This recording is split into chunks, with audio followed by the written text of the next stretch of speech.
react, we interact with each other in all sorts of arenas, including politics. Yeah. On Tuesday night, while New Jersey Governor Chris Christie and Ann Romney were speaking, Twitter was registering 6,000 tweets per minute. Ann Romney's wardrobe, hot topic. Facebook was also exploding with people posting their thoughts on the convention or links to video clips or online stories. It's easier than ever to take it all in, but there's another side to this politics, especially presidential politics. It can be very polarizing. Now, in this internet age where everything is instantaneous and anyone can broadcast, that's the key here. And everybody wants to be an expert. That's exactly right. Sometimes people can cross the line, telling their friends what they should or shouldn't think and announcing their views explicitly and loudly and in a raw manner to the rest of the world. And some of these online exchanges on Twitter and Facebook can be downright nasty and I guess lacking in the old world etiquette when it comes to debating politics. So joining us this morning to talk about all of this, Chris Dessy, he's the CEO of Silverback Social, an expert in social media, and a political analyst, Basil Smigel, our good friend, fellow Cornellian, who's always here. Nice to see you, buddy. Democratic strategist. Democratic strategist. All right, so did you think like all this Twittering and Facebooking was a problem during the convention? Well, it's exciting because the tweets that happened in the first day of the convention was actually more than happened in 2008 throughout the entirety of the convention. So it's exciting. There's lots of activity.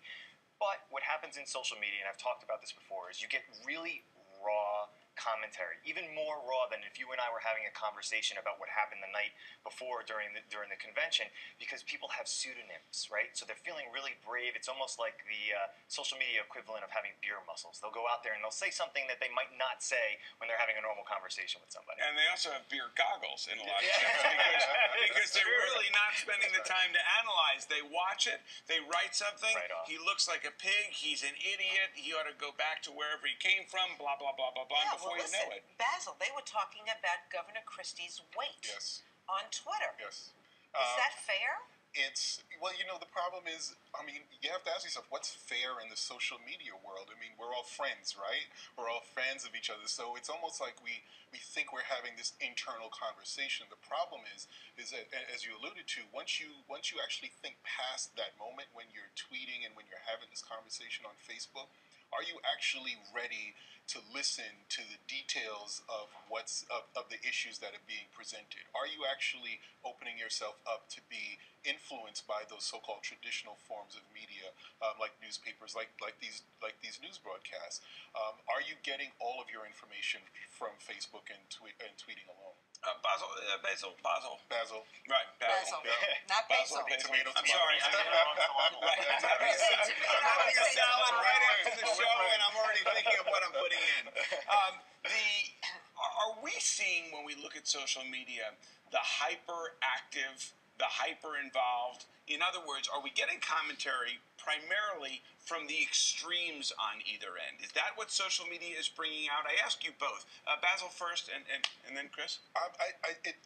It tends to bring out more extremities. In other words, what you can take a very mild-mannered person who may be 5 feet tall and making them 10 feet tall, because you're actually reinforcing a lot of the negative conversation. There's some positive also, let's not forget about that.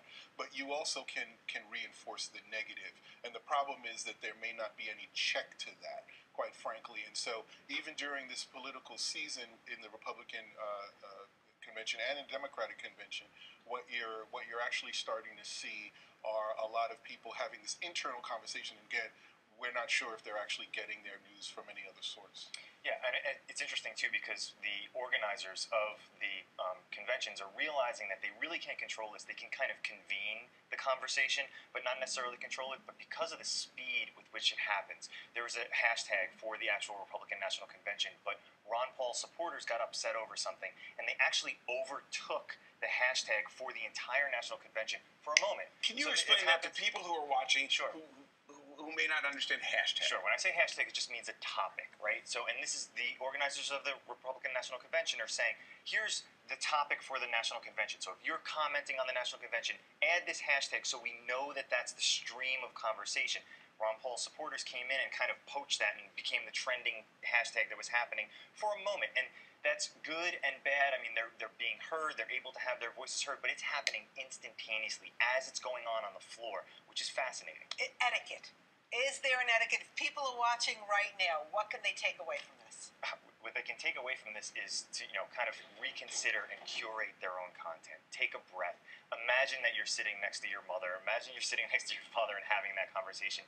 It does become a slippery slope because of the pseudonyms within Twitter. It's a little bit more congenial within Facebook because people have their real names there. But yeah, I know that's right. You're kind of flinching over it. People do get excited about things. So just consider that your parents might be sitting next to you, and that's the way. Listen, that's don't the way bring up my parents. My it. dad and I argue all the time over politics. The other danger is, to be honest with you, how much analysis can you put into something when you have 140 characters to summarize great issues or complex politicians, and that's when it becomes dangerous. You'd be surprised, because in 140 characters, you can actually update it, every 2 seconds? So there's a tremendous amount of analysis that goes into it. I mean, I was on last night, people are parsing language, people are talking about weight a couple of days ago with Chris Christie. They're talking about clothing. I mean, I put up a statement saying that I thought Palin's speech in 08 was better than Ryan's last night. So you can refresh as many times as you want. So you actually have a lot of opportunity